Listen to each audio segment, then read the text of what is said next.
दोस्तों, आज फिर मैं नई परख के दर्शकों को सीधा संबोधित करने वाला हूँ। हमेशा की तरह मेरी बात बिना किसी लाग लपेट के, बिना किसी हेर-फेर के सीधी और सटीक होगी। दोस्तों, सुप्रीम कोर्ट ने यूजीसी की इक्विटी नियमावली पर रोक लगा दी है। उसका कहना है कि अब 2012 वाली नियमावली से ही काम चलाना पड़ेगा फिलहाल, जब तक कि सुप्रीम कोर्ट अपना अगला आदेश नहीं दे देता। सुप्रीम कोर्ट ने देखा है कि जो मौजूदा नियमावली है, जिस पर काफ़ी विवाद हुआ और बड़े पैमाने पर देश में ऊंची जातियों का एक आंदोलन फूट पड़ा, जिससे 1990 के दशक की शुरुआत में चले आरक्षण विरोधी आंदोलन की याद आती है। सुप्रीम कोर्ट का कहना है कि इस नियमावली में बहुत सारी खामियां हैं, इसमें जातिगत भेदभाव की परिभाषा ठीक तरीके से दी नहीं गई है, इसकी भाषा भी दुरुस्त नहीं है, वगैरह वगैरह। बहरहाल सुप्रीम कोर्ट अब इसके ऊपर अ, विचार करेगा। उसने केंद्र सरकार को नोटिस भेज दिया है और अब ये मामला अदालत में अदालत में फँस गया है। ज़ाहिर है कि जो लोग इस नियमावली के खिलाफ आंदोलन कर रहे थे, सड़कों पर निकले हुए थे, बहुत ही रोष में थे, वो सब लोग अपना आंदोलन रोक देंगे। मोटे तौर पर ये समझ हम लोग बना सकते हैं। ज़ाहिर है कि आंदोलन रुक जाएगा, लोग अपने-अपने खानों में चले जाएँगे, नारे लगने बंद हो जाएँगे, लेकिन क्या सब कुछ ठीक हो जाएगा? क्या राजनीति अब पहले जैसी ही हो जाएगी? क्या इस देश का जो ऊँची जातियों का वोटर मतदाता वर्ग है, जनरल कैटेगरी का मतदाता वर्ग है, वो मतदाता वर्ग फिर से भारतीय जनता पार्टी के प्रति उसी प्रकार की निष्ठा महसूस करने लगेगा, जिस प्रकार की निष्ठा वो यूजीसी की नियमावली के पहले महसूस करता था? ये पहला सवाल है, जो हमें पूछना चाहिए।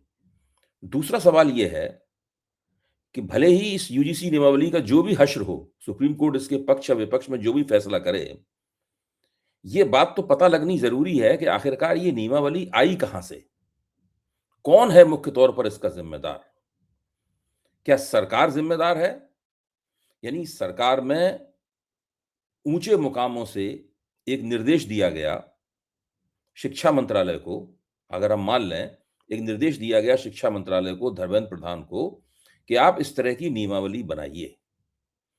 और फिर धर्मेंद्र प्रधान ने देखा कि कौन बना सकता है इस नियमावली में, तो उन्होंने देखा कि उनके ही मंत्रालय में एक सलाहकार महोदय हैं, इनका नाम है के जगदीश कुमार, एम जगदीश कुमार, जगदेश कुमार, जो जवाहरलाल नेहरू विश्वविद्यालय के कुलपति रह चुके हैं और यूजीसी के चेयरमैन भी रह चुके हैं, रिटायर हो गए हैं, अब वो शिक्षा मंत्रालय में उनके प्रमुख सलाहकारों में से एक हैं।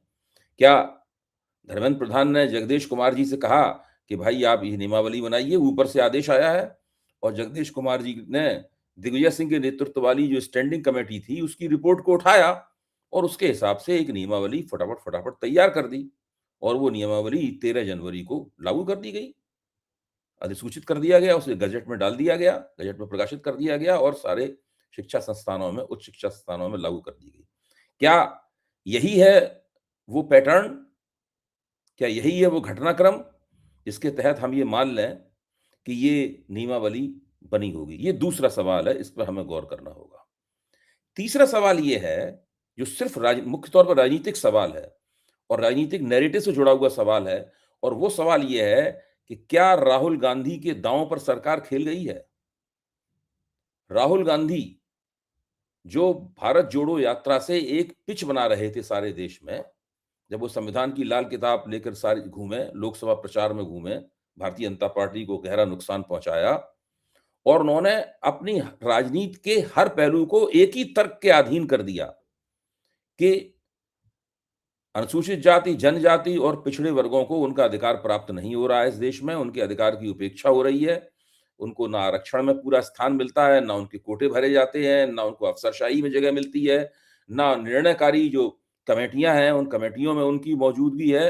कुल मिलाकर उनकी लगातार हक तलफ़ी हो रही है। संविधान में उनको जो अधिकार देने की बात कही गई है, वो केवल कागज़ पर ही सीमित रह गई है। वो दरअसल उनको अधिकार प्राप्त नहीं हो रहे हैं और उसको अधिकार प्राप्त करने में सबसे बड़ा रोड़ा अगर कोई है, तो मौजूदा सरकार है। और मौजूदा सरकार की नीतियाँ हैं, वो केवल संविधान के बारे में खानापुरी की बातें करते हैं, लेकिन दरअसल कमज़ोर जातियों को उनके अधिकार नहीं देते हैं, जबकि उनकी ही संख्या इस देश में बहुत ज़्यादा है। राहुल गांधी ये कहते-कहते जातिगत जनगणना पर भी आए, काफ़ी दबाव बनाया और सरकार को उनके दबाव के सामने झुकना पड़ा, ये सारी बातें इतिहास है। तो राहुल गांधी की राजनीति कि एक पिच है। सरकार उसका मुकाबला, भाजपा उसका मुकाबला हिंदुत्व की पिच से कर रही थी लगातार। हिंदुत्व की पिच का मतलब है मुसलमान विरोधी घृणा फैलाना। बस हिंदुत्व की पिच का और कोई मतलब नहीं है। वो इसके ज़रिए कर रही थी। फिर ये अचानक बीच में जो यूजीसी की नियमावली आई और उस नियमावली की प्रतिक्रिया में जिस तरह से भाजपा का जो कोर वोटर है, यानी भाजपा का जो मुख्य स्थायी समर्थक है, भाजपा का जेबी वोटर है, जिसे जनरल कैटेगरी का वोटर भी कह सकते हैं, जैसे आप ब्राह्मण, बनिया, ठाकुर, अ, भूमिहार, कायस्थ, पटेल, जाट, गूजर, ये वोटर भी आप कह सकते हैं, हैं? ये वोटर इस नियमावली के खिलाफ मुख्य तौर पर ब्राह्मणों, ठाकुरों और बनियों के नेतृत्व में सड़कों पर निकल आया। उत्तर प्रदेश इसकी प्रयोगशाला बन गया। बिहार भी काफ़ी कुछ उत्तर प्रदेश के बाद दूसरे नंबर पे है, जो उसकी प्रयोगशाला है। क्या सरकार राहुल गांधी की पिच पर सरकार ने खेलने की कोशिश की और इस प्रक्रिया में उसने अपना एक ऐसा नुकसान करा लिया, जिसके बारे में सब लोग अंदाजा लगा रहे हैं, इस सरकार के समर्थक, हमदर्द, हिंदुत्व की राजनीति के पैरोकार, मीडिया में बैठे हुए, मीडिया के बाहर बुद्धिजीवी, सलाहकार, जो भी आप कहें, वो सारे के सारे इस बात पर सिर खपा रहे हैं कि इससे नुकसान कितना हुआ? इस नुकसान का आकलन कैसे किया जाए? और क्या सुप्रीम कोर्ट के आदेश के बाद में, रोक लगा देने के आदेश के बाद में ये नुकसान होना बंद हो जाएगा? ये नुकसान होना जारी रहेगा? दोस्तों, मैं भी इसी बात के ऊपर सोच रहा था और तभी मेरे हाथ एक वीडियो लग गया। उस वीडियो को जब मैंने देखना शुरू किया, तो उस वीडियो में जो चेहरे थे, वो जाने-पहचाने चेहरे थे। मैं उन सबको पहचानता हूँ। उन सबके साथ कभी न कभी किसी टीवी बहस में मैं भाग ले चुका हूँ। उसमें जो एंकर महोदय थे और एंकर के साथ उनके जो संपादक थे और उनके साथ 2 राजनीतिक विश्लेषक भी थे, स्थापित राजनीतिक विश्लेषक थे। सभी की सभी एक ही विचारधारात्मक फैक्ट्री से बनकर निकले थे और उन सबके चेहरों पर चिंता थी और वे बार-बार तरह-तरह से विभिन्न दृष्टिकोण से, विभिन्न अ, नज़रियों से इस बात पर विचार कर रहे थे कि इस घटना से भारतीय जनता पार्टी को कितना बड़ा नुकसान होगा। और वे अपने तर्कों से जिन नतीजों तक पहुँचे, एक आधे घंटे से कुछ ज़्यादा के कार्यक्रम में, अगर आप उन नतीजों को सुनेंगे, तो आपको वास्तव में लगेगा कि दरअसल हुआ क्या? तब आप फिर से उसी बात पे बात पहुँचेंगे जो मेरी तीसरी बात थी, कि क्या राहुल गांधी की पिच पर सरकार खेल गई? ये बात उस कार्यक्रम में कही भी गई और मैं सहमत हूँ इस बात से कि इस देश में 2 समांतर नैरेटिव चल रहे थे। एक नैरेटिव था राहुल गांधी का, जिसमें राहुल गांधी हिंदू समाज को संबोधित कर रहे थे। उनकी भारत जोड़ो यात्रा पे तो ये कहा गया मोहब्बत की दुकान है, केवल मुसलमान वोटों को अपनी ओर खींचने का उद्यम है। लेकिन उसके बाद उन्होंने जो सामाजिक न्याय की एक रेडिकल पिच पकड़ी राहुल गांधी ने, उसमें वो लगातार हिंदू समाज को सामाजिक न्याय के दृष्टिकोण से ही संबोधित कर रहे थे कि उनको उनके हक नहीं मिल रहे हैं, कमज़ोर जातियों को, जो बहुत समाज में अल्पसंख्यक हैं, सारे हक उन्होंने मार रखे हैं, संविधान जो भी कहता रहे और सरकार ऊपरी तौर पे जो भी दावे करती रहे। इसी बात को राहुल गांधी के बारे में कहा जा रहा था कि समाज को बाँटने वाली बातें कर रहे हैं। लेकिन जिस चर्चा का मैं आपको ज़िक्र कर रहा हूँ, इस चर्चा में सारी बातें वैसी ही हो रही थीं। ये बड़ी आत्मीय किस्म की चर्चा थी क्योंकि कोई इसमें एक-दूसरे का विरोधी नहीं था। कोई एक-दूसरे की बात नहीं काट रहा था। सब लोग एक-दूसरे की बात का समर्थन कर रहे थे, एक-दूसरे की बात को पुष्ट कर रहे थे, उसमें अपने तर्कों को जोड़ रहे थे, उस एक-दूसरे के तर्क को और समृद्ध कर रहे थे। जो बातें निकल के आई वो मैं आपके सामने रखता हूँ। इससे आपको अंदाज़ा होगा कि भारतीय जनता पार्टी का जो अंतःपुर है, भारतीय जनता पार्टी की जो अंदरूनी जगत है, वो इस पूरे यूजीसी नियमावली के प्रकरण से यूजीसी की जो इक्विटी नियमावली है, इस प्रकरण से कितना चिंतित है और उसको लग रहा है कि नुकसान बहुत दूरगामी किस्म का हुआ है। और अगर सरकार कोई बहुत बड़ा कदम नहीं उठाती, सरकार इसकी भरपाई के लिए कुछ बहुत असाधारण किस्म का कदम नहीं उठाती, तो ये नुकसान तकरीबन स्थायी किस्म का नुकसान है। इस नुकसान के दुष्परिणाम भारतीय जनता पार्टी और उसकी राजनीति को भोगने पड़ेंगे। पहली बात जो उस अ, चर्चा में निकल कर आई उसे सुनिए। वो बात ये है कि भारतीय जनता पार्टी के अगड़े जनाधार के अंदर सरकार और पार्टी के प्रति राष्ट्रीय स्वयंसेवक संघ के प्रति, हिंदुत्ववादी विचारधारा के पैरोकारों के प्रति एक गहरा अविश्वास पैदा हो गया है। पहली बात ये है, एक गहरा अविश्वास पैदा हो गया है। दूसरी बात इससे भी ज्यादा महत्वपूर्ण है कि अब आंदोलन बंद हो जाएगा तो क्या होगा? आंदोलन बंद हो जाएगा तो फिर इसका मतलब है काफी कुछ बातें ठीक हो जाएंगी। तो इस पर एक दलील ये दी गई कि आंदोलन थमने से अविश्वास खत्म नहीं होगा। खतरा तब ज्यादा बढ़ेगा जब लोग चुप हो जाएंगे। जब तक लोग हल्ला मचा रहे हैं, नारे लगा रहे हैं, आंदोलन कर रहे हैं, जब तक वो आवेश में हैं, जब तक वो अपनी भड़ास निकाल रहे हैं, तब तक खतरा कम है।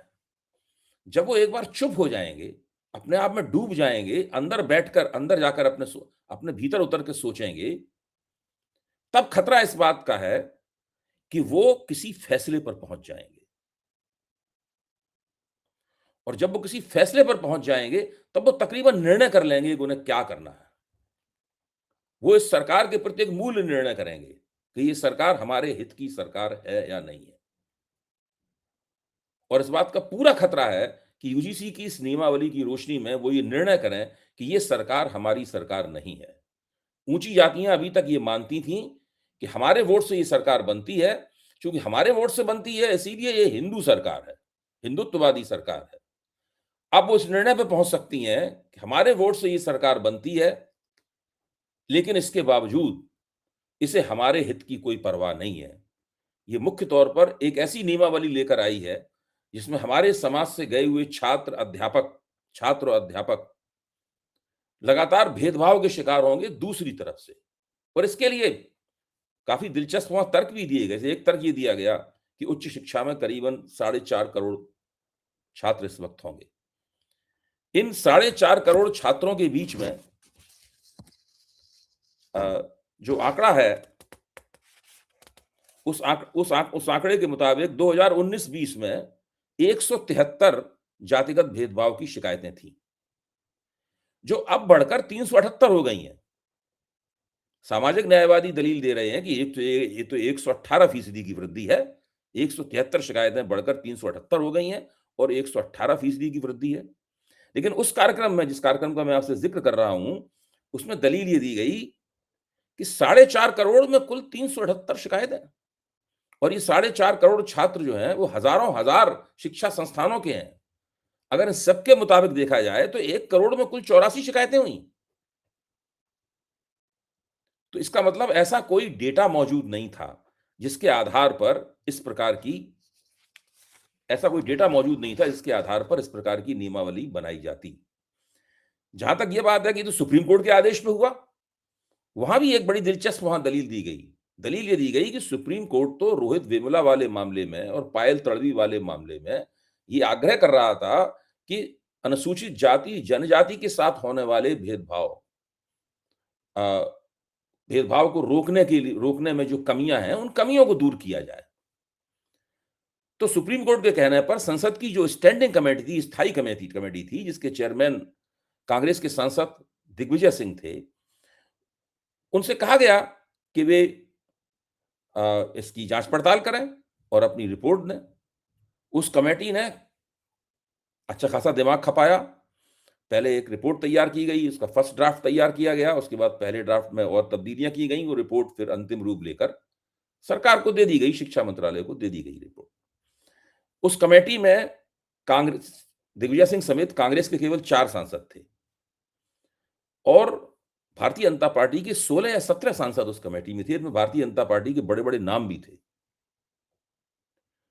विपक्ष के 4-5 सांसद और रहे होंगे, विपक्ष की अन्य पार्टियों के। यानी कमेटी में भारतीय जनता पार्टी का हद से ज्यादा बहुमत था। ऐसी स्थिति में उस कमेटी ने जो रिपोर्ट दी, उस पर वो सभी लोग आश्चर्य कर रहे थे कि सुप्रीम कोर्ट का तो मैंडेट केवल ये था कि आप अनुसूचित जाति जनजाति यानी एससी एसटी के लिए रिपोर्ट बनाइए कि उनके खिलाफ किए जाने वाले भेदभाव को कैसे रोका जाए, प्रभावी रूप से रोका जाए। लेकिन इस कमेटी ने रिपोर्ट दी कि उनके साथ में ओबीसी को भी जोड़ दिया जाए और साथ में शिकायत करने वाले के ऊपर पहले जो एक दबाव था कि वो गलत शिकायत करेगा तो उसके ऊपर जुर्माना लगाया जाएगा, उसको सज़ा मिलेगी। जुर्माना और सज़ा का प्रावधान भी पूरी तरीके से हटा लिया गया। उसके बाद कुछ ऐसे प्रावधान और बनाए गए, इससे लगा कि यूजीसी शिक्षा संस्थानों को तकरीबन पुलिस स्टेट जैसा बना देना चाहता है। यानी उसमें पुलिस के हवाले कर दिया जाएगा मामला, पुलिस का हस्तक्षेप होगा। इस तरह की बात पूरी उस रिपोर्ट से निकल कर आती है। जब ये रिपोर्ट मंत्रालय को सौंपी गई, तो ऐसी ऐसी स्टैंडिंग कमेटियाँ बहुत सी होती हैं, अपनी-अपनी रिपोर्ट भेजती रहती हैं। कोई ज़रूरी नहीं कि सरकार उनके ऊपर अमल करे। लेकिन सरकार ने इस रिपोर्ट के ऊपर अमल करना तय किया और इस रिपोर्ट की सिफ़ारिशों के मुताबिक ही वो नियमावली बनाई गई, जिसके ऊपर सुप्रीम कोर्ट ने अभी रोक लगाई है और जिसके ऊपर भारत की राजनीति इतनी ज़्यादा गर्म हुई है। इसके बाद उस कार्यक्रम में एक और दलील दी गई कि भई कहा ये जा रहा है कि जो ऊँची जातियाँ हैं, यानी जनरल कैटेगरी है, वो तो संख्या में ज़्यादा है नहीं। संख्या में ज़्यादा तो दलित, आदिवासी और पिछड़े वर्ग की जातियाँ हैं। इसलिए दलित, आदिवासी और पिछड़े वर्ग की जातियों की राजनीति भारतीय जनता पार्टी को करनी चाहिए। इसलिए ये बात अपने आप में कोई गलत नहीं है। इस बारे में इस तर्क को बताने के बाद में वो सभी महानुभाव इस बात पर पूरी तरह एकमत थे कि भारतीय जनता पार्टी ऐसा कर अपने पैरों पर कुल्हाड़ी मार रही है। क्योंकि भले ही ऊँची जातियों के लोग, जनरल कैटेगरी के लोग दलितों, आदिवासियों और ओबीसी के मुकाबले कम संख्या में हों, बहुत कम संख्या में हों, लेकिन वे भाजपा के कोर वोटर हैं। भाजपा के मूलभूत मतदाता हैं। जनसंघ के ज़माने से वो भाजपा को वोट दे रहे हैं। भाजपा चुनाव जीते या हारे, वो हमेशा भारतीय जनता पार्टी को ही वोट देते हैं और भाजपा का लक्ष्य तो ये होना चाहिए कि वो अपने कोर वोटरों को बढ़ाए। लेकिन इस यूजीसी इक्विटी कमेटी लाने के निर्णय के कारण भाजपा ने उल्टा काम किया और उसने इन कोर वोटरों के मुकाबले दलित, आदिवासी और ओबीसी वोटरों को खड़ा कर दिया और उन दोनों के बीच में टक्कर करा दी। जबकि दीनदयाल उपाध्याय के ज़माने से भाजपा की पहले जनसंघ और अब भाजपा की पूरी कोशिश ये होती है कि ऊँची जातियों में और कमज़ोर जातियों के बीच में एक संशय निकाला जाए, एक तालमेल निकाला जाए। जब उनमें तालमेल निकलेगा तभी हिंदुत्व की एकता बनेगी। लेकिन इस कमेटी ने दरअसल उस तालमेल को पूरी तरीके से नष्ट कर दिया और उनको एक दूसरे के खिलाफ खड़ा कर दिया।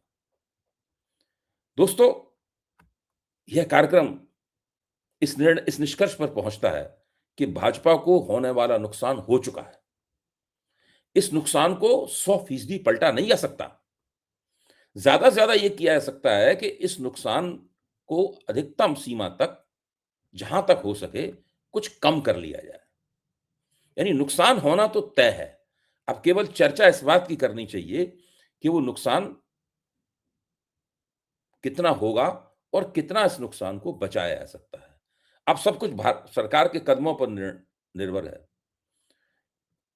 इस चर्चा में भाग लेने वाले ये भी कह रहे थे कि मान लीजिए सुप्रीम कोर्ट इस इक्विटी कमेटी की नियमावली को पूरी तरीके से बदल देता है, तो खतरा इस बात का है कि ओबीसी, दलित और आदिवासी वोटर भाजपा से बुरी तरीके से नाराज हो जाएंगे। अगर मान लीजिए सुप्रीम कोर्ट इस इक्विटी कमेटी की भाषा में थोड़ा बहुत परिवर्तन करके इस नियमावली को जैसी है तकरीबन वैसा ही कायम रखता है, तो भाजपा का कोर वोटर, जिसके बारे में अभी 3-4 दिन से लगातार कहा जा रहा है कि वो दरअसल बैलेंसिंग वोटर है। मान लीजिए एक दलित निर्वाचन क्षेत्र है, एक आरक्षित निर्वाचन क्षेत्र है। वहाँ पे खड़े हुए दोनों ही उम्मीदवार, भाजपा और गैर भाजपा उम्मीदवार दोनों ही दलित हैं और दलित वोटर उनके बीच में बँट गए हैं। तो उस स्थिति में जिधर जनरल कैटेगरी के वोटर, सामान्य श्रेणी के वोटर वोट देंगे, चुनाव वही जीतेगा।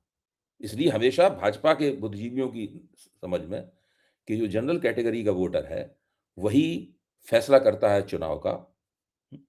अपने ऐन मौके पे किए गए निर्णय भाजपा का समर्थन करने के कारण।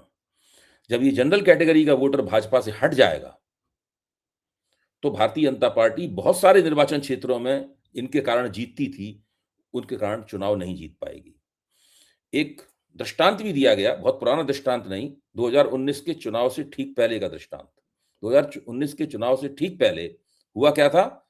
हुआ ये था कि भारतीय जनता पार्टी छत्तीसगढ़, राजस्थान और मध्य प्रदेश के तीनों चुनाव हार गई थी। क्यों हार गई थी?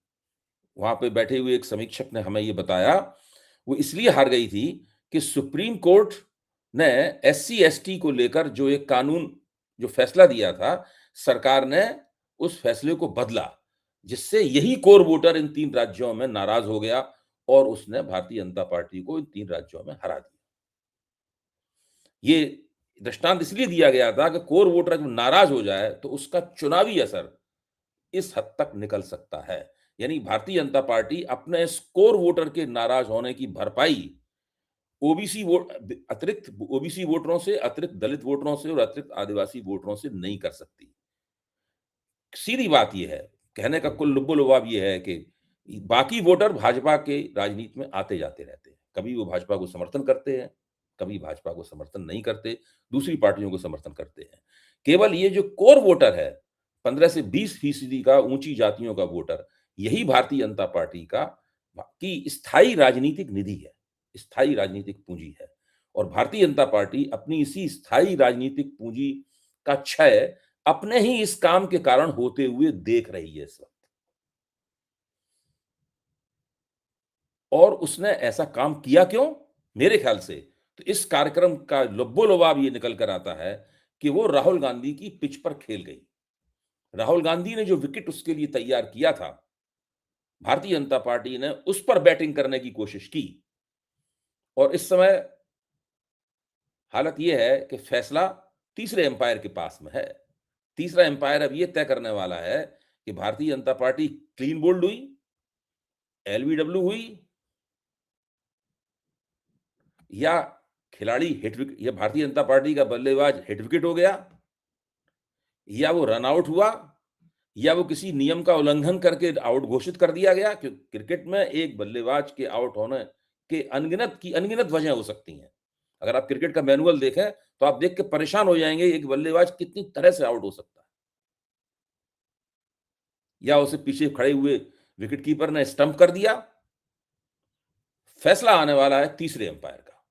तीसरा एम्पायर ये तय करेगा कि राहुल गांधी की बनाई हुई पिच पर भारतीय जनता पार्टी का बल्लेबाज कैसे आउट हुआ और उसके आउट होने का पूरे मैच पर, यानी सत्ता प्राप्त करने के लिए जो लोकसभा, पहले उत्तर प्रदेश का विधानसभा चुनाव और बाद में लोकसभा का 2029 में लोकसभा का चुनाव, पूरे मैच और पूरे टूर्नामेंट का, पूरे राजनीतिक टूर्नामेंट पर उस बल्लेबाज के आउट होने का असर क्या होगा। दोस्तों, आज इतना ही। आज की सीधी बात खत्म करने से पहले मैं आपके अपने चैनल नई परख के बारे में कुछ और भी कहना चाहता हूं। आप सभी ने नई परख को इतना प्यार दिया है। अगर आप चाहते हैं कि मैं आपके लिए अलग से कंटेंट बनाऊं, आपकी टिप्पणियों पर प्रतिक्रिया करूं या आपके सुझावों पर चर्चा करूं, तो आप हमारे चैनल के साथ खास तरह से जुड़ सकते हैं। अगर आप नई परख चैनल का हिस्सा बनते हैं, तो आप मेरे वीडियो बाकी सब्सक्राइबरों से 1 घंटे पहले देख पाएंगे। मैं आपकी बातों का जवाब दूंगा, आपके लिए हर दिन स्पेशल शो करूंगा और आपके सुझाव अपने वीडियो में शामिल करूंगा। आज के लिए बस इतना ही। धन्यवाद।